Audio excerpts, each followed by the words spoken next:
Fiz o que a Bíblia diz em Mateus 6,6 sem saber que existia isso em Mateus 6,6. Fiz uma coisa que está na Bíblia sem saber. O quê? Quando orares, entra no teu quarto, fechando a tua porta, ora o teu pai, que vê tudo que está em secreto. Então o teu pai te recompensará. O teu pai que vem em secreto. Tranquei a porta do meu quarto e comecei todos os dias. Depois que eu chegava do trabalho, eu trancava a porta do quarto. E começava a falar, porque meu trabalho terminava às 4 da tarde, eu pegava a minha filha na escola às 5:30. Então eu tinha esse tempo.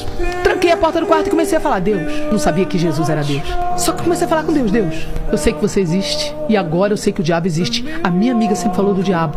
E eu nunca acreditei. Agora eu quero saber o resto dessa história. E eu falava com Deus com ousadia. Revoltada, porque eu falei, peraí, quer dizer que a Andréia fala que Jesus é Deus? A Andréia fala que a Bíblia é verdade? E se o resto dessa história for verdade, eu tô por fora. E se o diabo existe, mesmo o inferno existe, Jesus? Então eu não falei de Jesus, né? Eu falei de Jesus agora. Eu falei, Deus, eu não acreditava em Jesus. Aí eu falei, eu quero saber a verdade. Mas eu comecei a falar isso todo dia. Todo dia. Eu fiquei por 15 dias fazendo isso. Um dia, depois de 15 dias, se eu chorar, vocês não se assustam, porque é difícil contar, porque eu tenho que lembrar. E se eu lembrar, às vezes eu revivo, então dá vontade de chorar. Então se eu chorar, vocês não se assustem não, tá bom? Vou tentar contar sem chorar. 2 semanas mais ou menos, eu não lembro exatamente quanto tempo, foi de 10 dias a 15, não sei quanto tempo.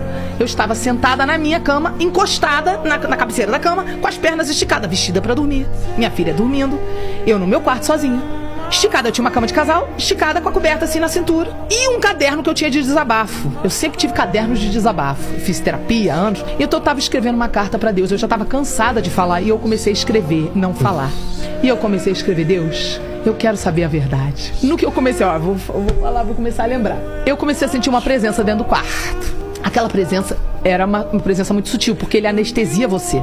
Quando o sobrenatural é muito violento, Deus te anestesia, senão você morre. Era como uma anestesia no ambiente. Eu comecei a sentir uma presença e comecei a ouvir uma voz que parecia do meu pensamento. Deus também pode trabalhar dessa forma para não te assustar, porque 3 vozes podem falar no teu pensamento: a voz de Deus, a voz da tua consciência, que é a alma, e a voz do diabo, pode te setar. Então por isso é o mais difícil da vida cristã, discernir qual das vozes sempre.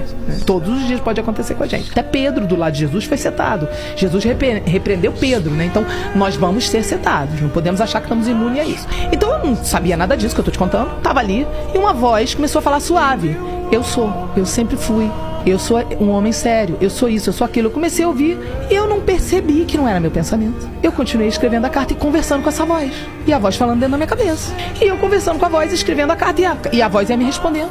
Eu tenho essa carta até hoje, eu tenho esse caderno até hoje. De repente, no final da carta, a voz sai pra fora. Eu não consigo explicar isso pra vocês, por mais que eu tente explicar, porque não dá, não é uma experiência que dá pra transmitir, é uma experiência que você tem que viver. A voz sai e a voz fica em todo o quarto e em todas as minhas células ao mesmo tempo. Não me pergunta como é isso, eu não consigo te explicar isso. A sensação é como se você tivesse perdido num parque de diversões e a voz do teu pai, você conhece a voz do teu pai? Sim, claro. Chamasse você no alto-falante. Só que uma voz que eu reconheci sem eu nunca ter ouvido. Como é que pode isso? Jeremias 1:5. Antes que tu te formasse no ventre da tua mãe, diz o Senhor, eu te conheci antes que tu te formasse. Existe uma memória em nós que existe antes da gente ser formado no ventre. E essa memória pode ser ativada por Ele, que nos formou antes de estarmos formados no ventre. Pegou aí? Claro.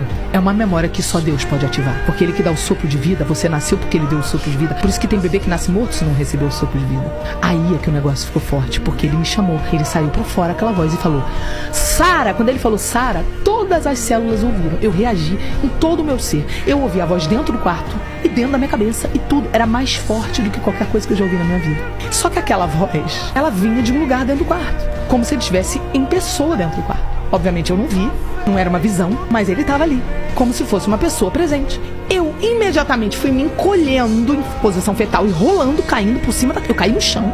O choro era um choro que não dá pra... Eu não consigo reproduzir o choro. Se eu tentar fazer uma cena de atriz, eu não consigo. Porque era um choro que todo o meu corpo se contorcia, minhas entranhas se contorciam por dentro, meu músculo foi contraindo. De modo que o meu diafragma, eu fui parar no chão e eu senti aquela presença dele como se fosse física. Se aproximando, se aproximando, se aproximando e falando comigo. Ele ia falando, ele foi falando assim...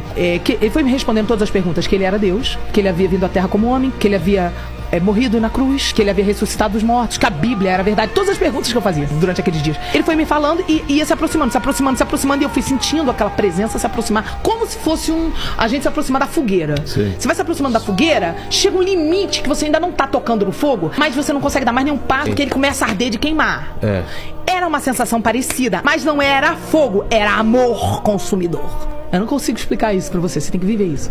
Eu não consigo te explicar o que é isso que eu senti. Era amor consumidor. Eu sei o que você fala. O amor, se eu lembrar, eu vou chorar. Eu senti alguma coisa parecida, esse calor é um amor que parece calor e não é calor, e ele te consome como calor e não é calor, e você começa a se ver tão pequeno, você começa a olhar pra você e falar, quem é você, quem sou eu pra você falar comigo? Eu não sou digno. Você entende em um segundo que você é pecador e que ele é santo. Tudo em um segundo foi respondido pra mim. E aí ele falou, foi a última coisa que ele falou assim, agora, aí foi a frase última que ele me disse, e eu chorava de uma forma que o meu músculo do diafragma veio parar em cima e não voltou mais. Eu não conseguia mais fazer isso aqui, ó.